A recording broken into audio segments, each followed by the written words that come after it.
My name is Jack Thorne. For over 3 years, I've been running from the SCP Foundation. This is my story.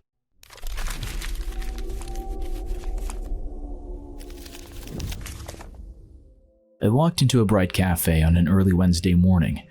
"One tall cappuccino," I said with a nod. The barista got to work while I sat on a nearby bar stool. The coffee wasn't for me, it was for a friend. It was while I was waiting for the coffee that I first saw it. I wouldn't even say that I really saw it, only that it appeared for just a moment in the corner of my eye. Many who have escaped the SCP Foundation tell stories of monsters that can only be seen in the corner of your eye. Most never find out if what they'd seen was real or just their imagination. I quickly turned, but nothing was there. "Your coffee, sir," the barista called out, the coffee in hand. "Thanks," I replied with a distracted smile, placing the money on the countertop. I suddenly felt tired, a wave of fatigue washing over me out of nowhere. "I'd better sleep early tonight," I said out loud to myself, not really knowing the world of trouble I was about to enter into. Days went by before I truly knew the danger I was facing, each more perilous than the last. I can hardly remember what I did during any of these days, my mind focusing on the evening I found myself in my chair, realizing how bad things were becoming. The television blared as I relaxed back into my deep armchair. The room was dark, and I was more tired than I'd ever been. I let my head sink further into the couch cushion, closed my eyes, and allowed the world to fall away. Then the jolt came. No matter what I try or how relaxed I am, the jolt always comes. Every night for the past 3 years has been a waking nightmare. I finish off my day with a relaxing shot of bourbon, escape into my imagination, then just at the moment that sleep envelops me, I'm jolted awake. It's like a current of electricity is being forced through my body, starting at my head and running down to my feet. I never took shock of how important sleep was to me until I lost it. It's been 3 days, but it may as well be an eternity. Each day melts into the next like ice cream being stirred through coffee. My friend is still in the hospital recovering from a potent virus, so I make sure to fit in a visit each day no matter what I'm doing. But the longer I spend awake, the harder this has become. The first time I visited her was simple. I sat by her bedside for 3 hours as she slept deeply. How I wish that were me instead of her now. The second time I visited, I kept running into the walls as my legs refused to keep me upright. I hallucinated during the third visit that the doctors were running at me with sharp needles, desperate to stick them into my body and lock me with them forever. I stared at the TV, only half concentrating as my mind wandered. It was hard to string thoughts together. They all just blended into a mush of what I'd eaten, what was on TV and baseball games I'd seen as a child. Eventually, I blinked, and it was morning. Time to go see Sam. I staggered to my feet, every blink feeling like it lasted an entire day. Once I was finally standing, I walked through the mist in my mind into the hallway heading for the front door. It was then that I saw it. It flashed by in an instant, a blur of gray and white. It passed through the right side of my vision. I know it was real. Sure, I'd hallucinated a clown riding a unicycle just this morning, but this blur was undoubtedly not in my imagination. I fell to the ground and crawled back into the living room behind the TV. Something was here, and I wasn't about to let it kill me. Suddenly, someone knocked on the door. I couldn't quite understand what was going on in my sleep-deprived state. The knocks on the door sounded like the footsteps of a giant. "Ah!" I yelled, intending to invite the person in. The person opened the door, then ran over to where I was crouched. The person yelled in shock, putting a hand on my forehead and shaking my shoulders. It was difficult to understand the person through the clouds in my brain. After a few more minutes of shaking me and trying to determine what was wrong, I finally saw my tormentor properly. A humanoid creature emerged from behind the kitchen wall. It had long, spindly arms that ended with long, razor-sharp claws. It was lean and looked weak and malnourished. Its face was ugly as sin, and it was sneering at the person crouched near me. I shouted a warning sound and pointed in the direction of the creature. It was advancing on the person crouched near me, but they couldn't see it. I shoved the person and pointed at the door. I wanted the person to escape.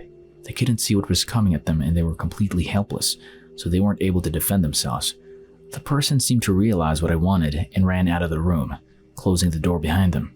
They shouted a command at me, but I'm not sure what it was. After they left, I was feeling bold and wanted to strike back. But first, nap time. As always happened, a jolt of electricity burst through my body and woke me back up. I stood to my feet and stumbled to the kitchen. Looking at my utensils through blurred vision, I grabbed the nearest knife and spun around. I was face to face with the creature. I didn't think. I tightened my grip and plunged the knife into the creature's stomach. Surprisingly, the creature didn't fall. It just stood there. I looked down and only then realized that the knife was a spoon. I threw the spoon to the ground and raced outside. The sunlight burned my eyes.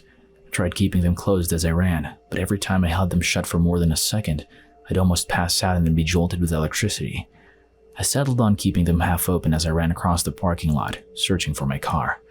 The creature came after me, but it didn't run or rush. It merely walked behind me, confident that it would reach me before I could escape. To terrify me further, the creature ran its claws against the other cars as it walked, leaving deep scratches in the paintwork as it went. It seemed as though it were enjoying itself. Meanwhile, I was flailing wildly, running into one car after another, covering myself with bruises in the process. No matter where I looked, I couldn't find my car. Eventually, my legs gave out, entirely unable to handle exerting any more effort after having no sleep for so long.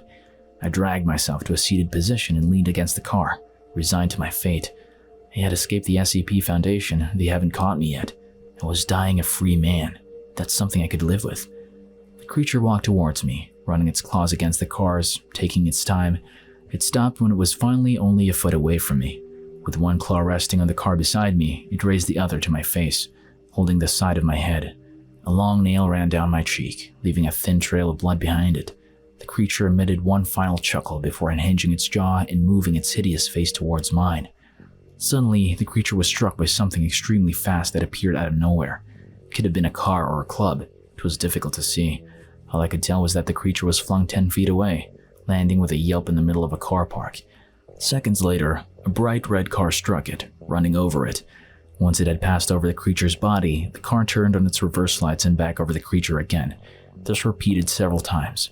Every pass the car took over the creature's body filled me with a renewed sense of hope. I could feel its grip over me loosening. I could feel life flowing into me once again. I felt as though a mask had been taken off my face. I could breathe once again. This feeling was nothing compared to what came next. A human squatting next to me. My vision was still blurred, but I could tell it was Sam. She was alive, and she was here to save me. I said. Deep happiness filled me, and an enormous dopey grin covering my face. Sam laughed.